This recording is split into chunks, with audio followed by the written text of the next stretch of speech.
Estamos de volta no nosso módulo 3. Se você não assistiu os módulos 1 e 2 do nosso curso, eu já recomendo que você pare o vídeo aqui agora e já assista primeiro, né? Porque eu estou fazendo aqui um conteúdo, aqui, um mini curso com conhecimento sucessivo para aquelas pessoas que querem aprender a investir em renda variável. E antes de mais nada, eu já peço que você se inscreva no meu canal se você estiver aqui pela primeira vez. Dessa forma você vai ter acesso aí aos demais conteúdos do meu canal, né? Eu vou estar postando diversos vídeos durante a semana.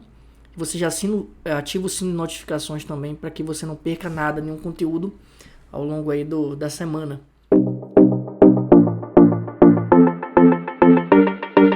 Então, nesse módulo nós vamos ver aqui como escolher as melhores ações. Análise fundamentalista é uma das formas que eu mais recomendo, uma forma que eu mais utilizo para escolher ações que são empresas que são geradoras de lucro, né? Empresas que você pode ter em carteira para médio e longo prazo sem ter grandes preocupações, né? O objetivo da análise fundamentalista, diferente da análise gráfica, né, que é a análise técnica, é avaliar os fundamentos da empresa. Como o próprio nome já fala. Quais fundamentos? Você identifica aqui índice de liquidez da empresa, você identifica margem operacional, margem líquida, margem bruta. Você pode verificar o endividamento da empresa, se a empresa está muito endividada ou não. Você pode verificar aqui quais são as tendências da empresa. Se a AGR, por exemplo, você consegue avaliar a tendência da receita, a tendência da liquidez, o quanto aquela empresa tem gerado de lucro, o fluxo de caixa da empresa. Você consegue ver o dividend yield, né, o quanto de dividendos a empresa paga ali anualmente, se ela paga semestralmente, trimestralmente. Então é um conteúdo assim bastante amplo, né, um conteúdo bastante interessante para as pessoas que querem construir principalmente uma renda passiva aí com recebimento de dividendos aí ao longo do tempo. Então aqui você consegue identificar o valor justo da empresa, né? Aqui você consegue olhar o passado e projetar o futuro com uma garantia, uma certa segurança, que é muito maior do que a análise pura e simplesmente a análise gráfica, inclusive. Então vamos lá. Alguns indicadores aqui fundamentalistas. Nós vamos não trazer todos, né? Porque são muitos indicadores, mas alguns que são muito utilizados e pode ser um norte para você que está querendo ingressar agora nesse mercado de renda variável, né? Escolher uma empresa. Como é que eu vou saber se aquela empresa é boa ou se aquela empresa é ruim? Ou como é que eu vou saber se aquela empresa está cara ou está barata? Esses indicadores podem dizer isso. No caso aqui, o preço sobre lucro é um indicador que ele nunca pode ser avaliado, assim como os demais, né? O indicador tem que ser sempre avaliado em conjunto, porque às vezes a pessoa pode se enganar pensando, extraindo ali, fazendo uma leitura daquele indicador se fizer de forma isolada. O preço sobre lucro é um indicador que informa em quanto tempo você vai reaver o valor aplicado na empresa. Por exemplo, se o PL estiver em 2, quer dizer que você vai demorar 2 anos para reaver aquele dinheiro que você aportou na empresa. Aportei R$1.000, em 2 anos você vai ter esses R$1.000 de volta. Porque ele pega a variável preço, que é o valor que você está pagando naquela ação, em relação à variável lucro, o quanto de lucro aquela empresa gera. E aqui por que eu falo que não deve se analisar de forma isolada? Porque esse indicador ele pode enganar. Por exemplo, Magazine Luiza, Lojas Americanas, Via Varejo, empresas de varejo em geral.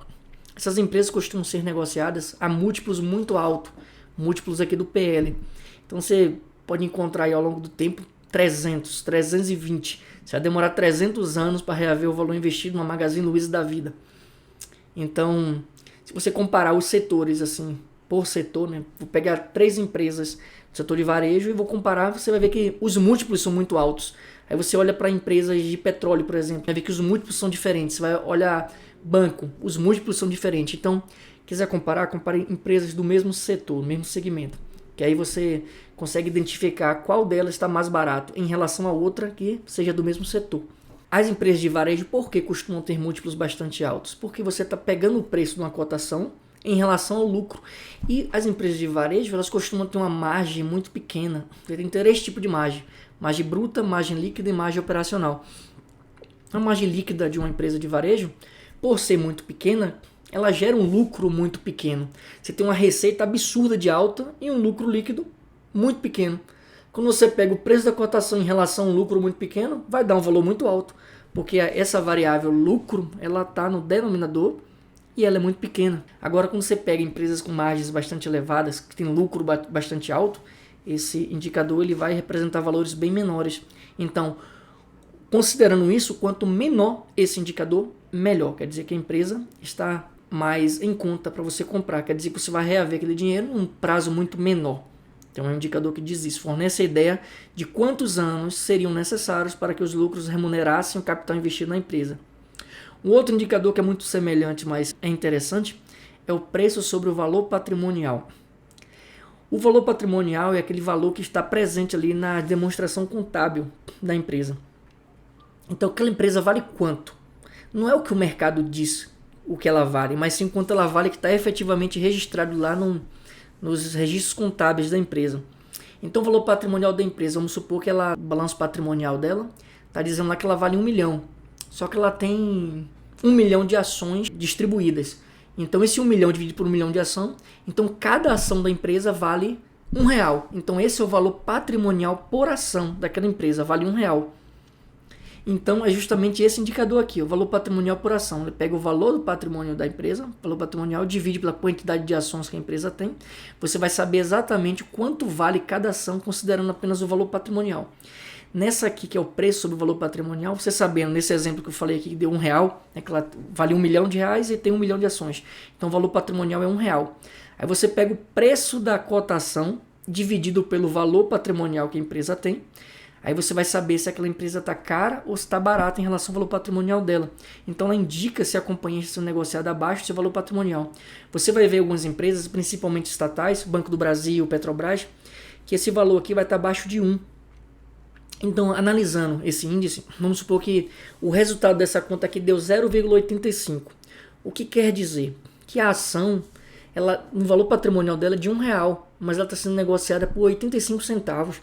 Quer dizer que você está pagando 15% a menos do que o valor que ela realmente vale, considerando as demonstrações contábeis. Então você pode dizer, poxa, eu estou comprando com 15% de desconto. É um indicador que você pode avaliar se vai comprar mais barato ou não. Se tiver lá por 2, por exemplo, esse valor aqui, então o valor patrimonial dela vale R$1 e eu estou pagando 2, estou pagando mais caro. Isso pode acontecer se a empresa ela estiver sendo negociada ali, vamos dizer que ela tem uma expectativa. O mercado entendeu que há uma expectativa daquele setor crescer, que aquela empresa tende a se valorizar mais no médio e longo prazo, então o mercado está disposto a pagar mais do que o valor patrimonial. Então, por isso você vai ver que às vezes o valor de mercado, quase sempre o valor de mercado, ele nunca vai ser o valor patrimonial, ele vai ser acima ou abaixo. Da mesma forma, você não pode simplesmente dizer que, poxa, tá 0,85, estou comprando barato. Não necessariamente, você tem que utilizar outros indicadores também, porque às vezes quando o mercado ele entende que aquela empresa vai tender a falir, vai ter um problema grave lá na frente. Um exemplo é a empresa em recuperação judicial. Pega lá o preço sobre o valor patrimonial da Oi. Então, você vai encontrar valores bem abaixo do valor patrimonial, mas isso quer dizer que há um descrédito também no mercado. Então, todo mundo está querendo sair daquele papel. Então, o valor da cotação, que é o preço de mercado, cai muito por conta do risco que aquela empresa representa. Então, não necessariamente um valor abaixo de 1 vai ser sempre porque a empresa está descontada, e não necessariamente um valor acima de 1 quer dizer que a empresa está muito cara. Então você tem que analisar outros indicadores também. Porque às vezes você pagar ali um preço 5, 10 vezes maior, você está pagando um goodwill, você está pagando um ágio por uma expectativa de rentabilidade futura. Então você está pagando um valor a mais porque você espera receber um valor a mais, não naquele momento, mas futuramente. Então uma empresa que traz lucros recorrentes, como empresas que são sólidas, estão em mercados aí que estão em crescente, tem a ascensão. Se você pega um índice desse abaixo de 1, é um indicador forte que você pode comprar sem medo de errar, porque a tendência é que ela equipare o valor patrimonial e suba além do valor patrimonial. O valor patrimonial por ação é o que eu falei anteriormente, que é o valor do patrimônio da empresa dividido pela quantidade de ações. Também pode ser um indicador para saber se a empresa está cara ou barata. O payout é a taxa de distribuição do lucro da empresa para os acionistas na forma de dividendos, ou juros sobre o capital próprio. A legislação exige que a empresa distribua no mínimo 25% do lucro líquido depois das deduções legais. Então o payout seria tipo um retorno que vai estar dando aos investidores. Você pode atrelar isso aí ao dividend yield também, porque o dividend yield é o percentual que a empresa vai estar pagando de dividendos no ano. Então, se a cotação da empresa está R$10, ela pagou R$1 de dividend yield, quer dizer que ela pagou 10% de dividend yield naquele ano. pode ser um indicador muito importante, avaliando todo o histórico da empresa, verificar se ela paga recorrentemente dividendos, porque só paga dividendos quem gera lucro, né? Então, ela pagando dividendos recorrentemente, esse dividend yield for crescente, for um valor sempre em ascensão, aí você pode projetar isso também para o futuro. Então, são alguns indicadores interessantes para quem quer investir para o longo prazo. Aqui nós temos aqui o Luiz Bassi, né, que é o maior investidor brasileiro, pessoa física na bolsa, né? Ele utiliza essa metodologia de investir para receber dividendos, investimento de longo prazo. E ele é um adepto dessa análise, né, das fundamentalistas. Você comprar barato e aproveitar as quedas para aumentar o aporte naquela empresa, aumentar a posição. Porque uma coisa interessante é que é o seguinte, quando você pensa em especular unicamente, você está pensando apenas no preço da cotação. Você comprou por 10, quer vender a 11, quer vender a 12, você quer pensar somente nisso. Mas quando se trata aqui de receber dividendos, o que importa é o lucro que a empresa gera e a quantidade de ações que você tem em carteira. Porque se a empresa está gerando muito lucro e ela vai pagar de dividendos um percentual desse lucro, multiplicado pela quantidade de ações que você tem, então quanto maior for a sua posição naquela empresa, maior vai ser o percentual que você vai estar recebendo de dividendos. Então, se você está numa empresa boa, uma queda na cotação representa uma oportunidade para você aumentar a sua posição. E é esse o pensamento dos investidores fundamentalistas de longo prazo, que querem renda passiva. Então, uma queda vai te dar oportunidade, uma queda vai te deixar feliz, porque você não está preocupado na empresa falir, porque você escolheu uma empresa boa, uma empresa que você sabe que toda queda que vai ter, ela vai se recuperar rapidamente. Então, esse é o pensamento do investidor de longo prazo. E aqui você pode estar fazendo o seguinte, focar nos dividendos e reinvestir os ganhos. Um efeito bola de neve que pode ser utilizado aqui com relação aos dividendos é toda vez que você receber dividendos, o valor do dividendos ele sai da cotação da ação. Por exemplo, a ação vale R$10, você recebeu R$1 de dividendo. Beleza. Na DataX, que nós vimos lá nos módulos anteriores, na DataX, essa ação que estava R$10 ela vai passar a ser R$9 agora. Porque aquele R$1 que foi pago de dividendo saiu do valor da cotação dela. Então, esse real que você recebeu, você pode estar utilizando para comprar mais ações dessa empresa. Então, você aumenta a sua participação, que vai aumentar o valor de dividendos que você vai receber na próxima distribuição e vai aumentar de novo o percentual. Então, você ganha na valorização, você ganha nos dividendos e aumenta a sua posição naquela empresa. Isso é para aquele investidor que pensa no longo prazo. Aqui, algumas empresas aqui que pagam bastante dividendos, isso pode ser verificado. Nós vamos ver aqui algumas fontes de informação que você pode estar coletando essas informações, né? Você tem a Braskem, que distribuiu 31,99%, tem a Petrobras, esse valor aqui está desatualizado. Se pegarmos aqui o dividend yield de 2022, por exemplo, a Petrobras distribuiu mais de 60%. Na verdade, ele vai dar uma distribuição aí, se mantiver a política de distribuição de dividendos, né? Que eu acho um pouco difícil diante aí das mudanças políticas, que pode interferir bastante coisa aí na questão do pagamento de dividendo, mas você pode estar avaliando o histórico das empresas para avaliar se elas estão pagando constantemente. E aí, a partir daí, você fazer a escolha em investir ou não. Então, aqui você tem os valores. E você pode avaliar que nessas aqui, ó, você tem aqui ganhos superiores aos valores de renda fixa, né? Poupança, por exemplo, perde para todas aqui. Você pegar os bons investimentos de renda fixa, perde para alguns aqui. Então, investir para longo prazo é uma coisa boa. Aqui os sites aqui, você tem aqui o Play Invest, você tem o Status Invest, fundamentos.com.br, você pode coletar informações nesses sites aqui e verificar tudo isso, o histórico de pagamento de dividendos, verificar se o lucro da empresa é recorrente, se é crescente, e aí você comparar as empresas uma com as outras antes de escolher qual empresa que você vai investir para ter em carteira por longo prazo. Então são alguns dos sites aqui que você pode estar avaliando. Eu tenho aqui alguns outros vídeos no canal em que eu mostro essas comparações que você pode estar fazendo entre uma empresa e outra. Então já procura o vídeo aí para que você fique com o conhecimento necessário para fazer essa análise completa. Aqui eu falei com obter renda passiva mensal. Você tem várias formas de obter uma renda passiva mensal, né? Você tem por meio de dividendos, né? Quando você quer investir em renda variável considerando ações. Você pode ter renda passiva investindo em fundos imobiliários. Fundos imobiliários também é renda variável. Você pode fazer operações com opções. Eu tenho aqui operações que você pode ganhar 7, 8, 9, 10% por mês de renda passiva fazendo venda coberta com ações, com opções put e opções call. Aí você pode estar construindo um dividendo sintético. Procura no canal também, tem um vídeo falando sobre isso, explicando na prática como fazer esse tipo de operação. Tesouro Selic ele sempre vai remunerar ascendentemente, porque como é um título que ele não tem oscilação a mercado, ele acaba funcionando como se fosse uma poupança, só com rentabilidade maior, né? Que ele paga a Selic mais uma TTAzinha. Então ele vai ser sempre crescente, você pode estar comprando o título e observando ali, ou então deixar para o longo prazo. E você pode estar alugando ações também. O aluguel de ações é uma forma de você manter aquela ação ali. Você tem ali 1000 ações de uma empresa.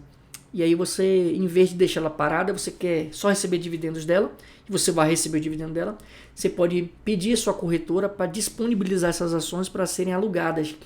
Então tem pessoas que, apostando na queda do mercado, eles costumam alugar ações que eles não possuem em carteira. Então eles fazem uma venda descoberta, por exemplo. E aí um percentualzinho, né, que é o valor ali que você vai estar emprestando as suas ações para ele, vai vir para sua mão, vai vir para sua conta da corretora. Um dia útil depois do fechamento da operação dele. Então ele comprou hoje uma ação sua, ele alugou uma ação sua que está por R$10. Qual é o objetivo dele? Ele acha que vai cair para 9. Então ele vende essa ação que ele não tem carteira. Como ele não tem carteira, ele vai te pagar um valor por isso, que é o aluguel. E aí ele recompra R$9, por exemplo. Você vai manter a sua ação em carteira. Vai estar mais desvalorizada? Vai. Mas como o seu objetivo é aumentar a posição para longo prazo, para receber dividendos, você não deixa lá o negócio parado, lá dando mofo. Você vai ganhar uma TTAzinha. Basta pedir a corretora para deixar suas ações disponíveis para aluguel. E o percentual que você vai receber vai depender de alguns fatores. Vai depender da ação e da demanda que essa ação está tendo por aluguel. Então tem empresas aí, tipo a Trademap mesmo, que estava acima de 20%, o valor, acima de 20% ao ano, o valor do aluguel daquela ação ali. A demanda estava tão alta, o pessoal estava tão acreditado na queda da empresa, né? E caiu realmente muito, né? O aluguel da IRB mesmo, quando a IRB fez aí o follow-on, fez um aumento de capital e teve uma venda muito expressiva das ações aí, uma venda descoberta. Então o valor do aluguel ficou muito alto. Então você pode estar lucrando com isso. Aqui foi o que eu falei sobre o recebimento aqui no primeiro dia útil após o encerramento da operação, que essa pessoa que vendeu aquela ação a descoberto ali, ela vai ter que comprar de volta essa ação, né? Ela vai comprar de volta. Se ele fez uma análise errada, né? Ele vendeu por 10 e subiu para 12, ele vai ter que pagar 12 no mercado para te devolver aquela ação. Se a ação caiu, ele fez uma operação que deu lucro, né? Então ele fecha aquela operação, a ação volta a ficar normalmente na sua carteira e aí você ganha esse percentual, né? Nós vamos falar agora um pouco sobre derivativo, né? Vamos falar do derivativo específico aqui, que são as opções. As opções, para mim, é o que eu opero há algum tempo, né? E para mim é a forma mais inteligente, mais rápida de ganhar dinheiro no mercado de renda variável.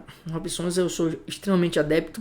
Tenho alguns vídeos aqui no canal e tenho a pretensão de fazer muitos outros vídeos específicos em opções.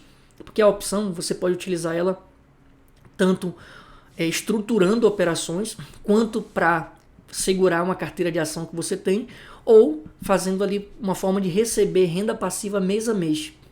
Então você tem diversas formas de operar opções e muitas delas são extremamente lucrativas, você vai ganhar muito mais do que se simplesmente operar as ações no mercado ou investimento qualquer de renda fixa.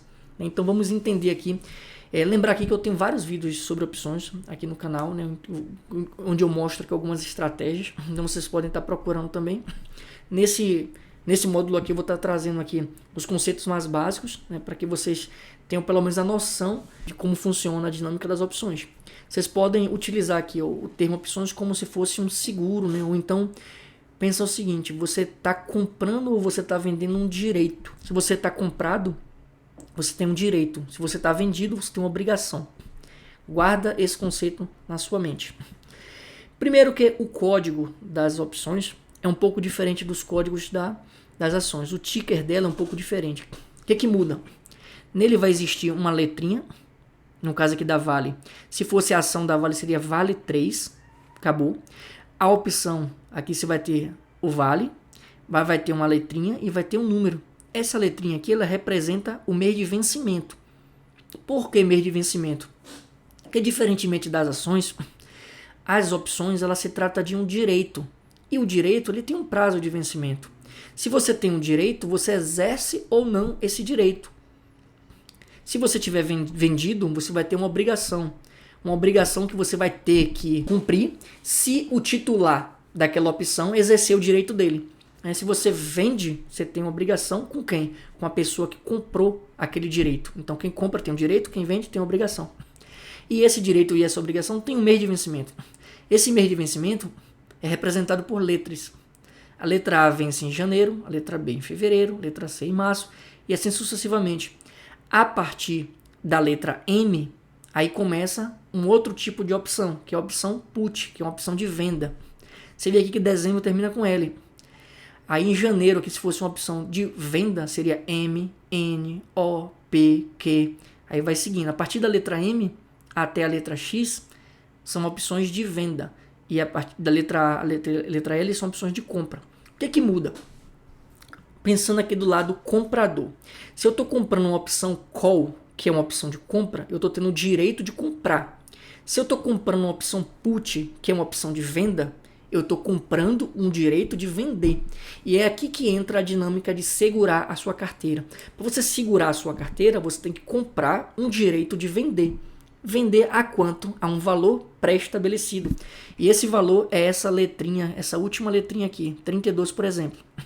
Essa letrinha se chama de preço de exercício ou strike. Se você compra uma opção da Vale, letra J aqui, por exemplo, a letra J ela vence em outubro. Quer dizer que você tem até outubro para exercer o direito de comprar uma ação da Vale pelo preço de R$ 32.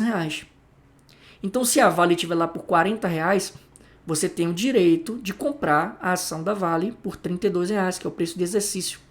Esse valor aqui você tem que exercer até o vencimento dela. No caso dessa letra J, vai ser até outubro. Se não estiver valendo a pena, ela vira pó. É o chamado aí vulgarmente no mercado. Como é que ela viraria pó? Se você tem o direito de comprar por 32, se a ação estiver no mercado por R$ 30, você vai exercer seu direito de comprar por 32? Lógico que não. É melhor você comprar no mercado por 30. Em vez de você pagar 30, você vai pagar 30. Então, como o prazo dela vai vencer e não é vantajoso para você comprar 32 porque vale 30, ela vira pó, ela deixa de existir. No sentido contrário, para quem está vendido nessa operação, que tinha a obrigação de entregar por 32 aquela ação que ele tinha, como você não vai exercer o seu direito, a obrigação dele também acaba. Então, ele vai deixar de ter obrigação, você deixou de exercer o seu direito e virou tudo pó. Quem estava vendido vai ganhar o prêmiozinho e quem está comprado vai perder o valor daquele prêmio que pagou ali para ter aquele direito ali até aquela data. Na opção put, por exemplo, vamos supor que essa letra aqui seja a letra M. A letra M não está aqui, mas seria vencimento em janeiro. Então, a Vale, você comprando o direito de vender a Vale por R$ 32. Porque estamos tratando agora de opções put, não mais a call. É a opção de venda. Está comprando o direito de vender a ação por R$ 32. Se porventura você comprou a ação por R$ 32, você tem a ação na sua carteira. E aí você quer ter a sua carteira segurada, né? Então você compra ali o direito de vender por R$ 32. Aí a ação da Vale cai para R$ 20. Ainda assim, você tem o direito de vender as suas ações por R$ 32, mesmo que ela esteja valendo R$ 20, mesmo que esteja valendo R$ 10, R$ 5, porque você segurou a sua carteira. Então, dessa forma, você se protege de uma oscilação muito grande. E quem está vendido nessa opção, ela vai ter a obrigação de comprar essa opção por R$ 32. Se você tem o direito de vender por 32, é porque alguém tem a obrigação de comprar por 32. Então aquela pessoa, em vez de comprar por 10, por 5 reais que está lá no mercado à vista, ela vai ter que pagar 32 reais. Porque ela está vendida, porque ela tem a obrigação de pagar os 32 reais. Então é assim que você entende a dinâmica, né? Você está comprando um direito de comprar a um determinado valor ou um direito de vender a um determinado valor. E é assim que você pode trabalhar com opções. Você pode também trabalhar vendido. que é eu estou ganhando um prêmio para ter uma obrigação de comprar uma ação a um determinado preço, ou eu estou ganhando um prêmio por vender uma opção, eu vou ter uma obrigação de entregar a minha ação a um determinado preço também. Parece um pouco confuso assim nesse primeiro momento, mas basta você entender que você não está tratando do ativo em si, está tratando de um direito sobre um ativo. É por isso que ele é chamado de derivativo. É algo que deriva de um ativo. E os valores dos prêmios que ele vai pagar vai variar em função do preço do ativo. Então aqui, o que seria o preço? Seria o preço da opção, é o prêmio. Para você ter esse direito, você vai ter que pagar um valor. Esse valor é chamado de prêmio. O ativo objeto seria o ativo que vai referenciar essa opção. No caso daqui, quem é o ativo objeto dessa opção? É a Vale. Se a Vale subir, vai oscilar o preço dessa opção. O mês de vencimento é o mês em que essa opção vai deixar de existir. Para quem está comprado, vai deixar de ter o direito, e para quem está vendido, vai deixar de ter a obrigação. É o mês de vencimento. O preço de exercício é o que nós chamamos de strike. É o valor que foi acordado para fazer a negociação. Se eu estou comprado numa opção da Vale com strike de 32, eu vou ter o direito de comprar ou de vender a minha ação por 32. É o preço de exercício. O código da opção é que nós vimos aqui, que ele muda um pouco do código do ticker da ação, porque ele inclui uma letra que é o de vencimento e um valor que é o valor de exercício dele. Lançador. Quem é o lançador? É a pessoa que vende a opção. E quem é o titular? É a pessoa que compra. Quem compra, que é o titular, tem um direito, e o lançador é quem vende e tem uma obrigação. Como ele tem uma obrigação, ele vai receber um prêmio por isso. Como o titular tem um direito, ele vai pagar um valor de prêmio por isso. E assim funciona a dinâmica das opções. Então eu comprei lá 1.000 ações da Petrobras por R$10, basta eu comprar também 1.000 opções do tipo put, né, que é opções de venda, com strike de R$10 também. Assim eu vou pagar um prêmio para ter as minhas ações seguradas. Então se a ação da Petrobras cair, mas eu tenho o direito de vender pelos R$10. Você pode escolher strikes diferentes, né, que é exercício diferente. Você pode escolher prazo de vencimento diferente e pode escolher de ações diferentes. Então aqui você pode ter várias opções aqui para operar opções. Parece até meio redundante, mas é assim que funciona. Isso aqui é o supra-sumo dos investimentos. Isso aqui é a melhor parte dos investimentos. Se você souber operar opções de uma forma bastante, eu diria, estratégica, você pode ganhar muito dinheiro. Aqui nós temos dois tipos de opções, né? Nós falamos do tipo call e do tipo put. Ambas as opções, elas também são divididas em dois tipos, a opção europeia e a opção americana. O que é que muda em relação à outra? A opção europeia, o exercício dela só pode acontecer no vencimento. Então, por exemplo, o vencimento das opções é sempre na terceira sexta-feira do mês. Esse mês vai ter uma série de opções que vai vencer. Qual é o dia que ela vence? Na terceira sexta-feira. No mês que vem vai ter outra série de opções que vai vencer.